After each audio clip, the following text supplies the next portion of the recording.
Да добиете одговор на прашањето да се наведат барем неколку македонски писатели не е нималку лесно, доколку тие анкети се вон саемите на книга, книжарниците и книжевните промоции. На самиот почеток нашата замисла беше граѓаните да наведат барем 5 домашни автори, без оглед на која генерација тие автори припаѓаат. Сепак се задржавме на 3, затоа што првите обиди се покажаа безуспешни. Петра Андреевски, Стале Попов и Петар Андоновски. Божен Павловски, Бошко Смакевски, Ката Мисиркова, Руменова. Дали може да наведете барем тројца македонски писатели, без оглед на која генерација и припаѓаат? Славко Јаневски, Венко Андоновски, за жал толку. Последно време повеќе сум на странските писатели насочен. Домашните ги читав за време на образованието, беше супер.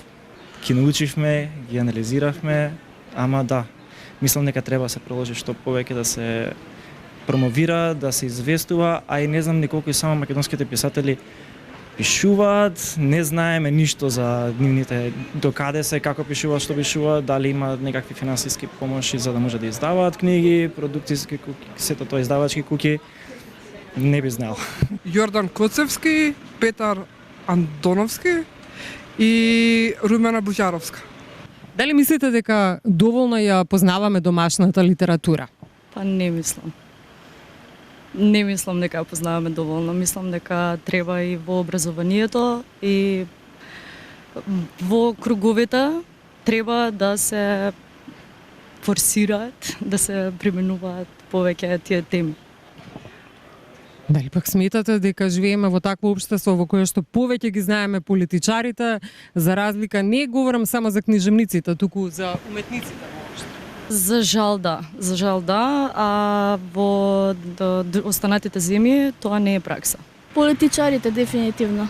Сега со новиве генерации не верувам дека некој чита книги искрено, се не е достапно на интернет и мислам дека книгите веќе ќе станат и минато.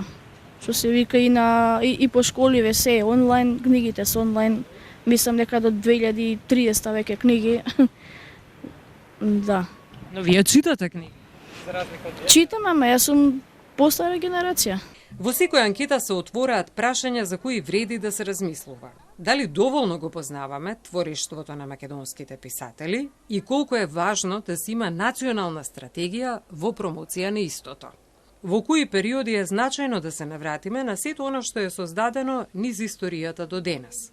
Во исто време, да бидеме во тек со современата книжевна сцена, која бележи успех со бројни признанија и преводи во светски рамки.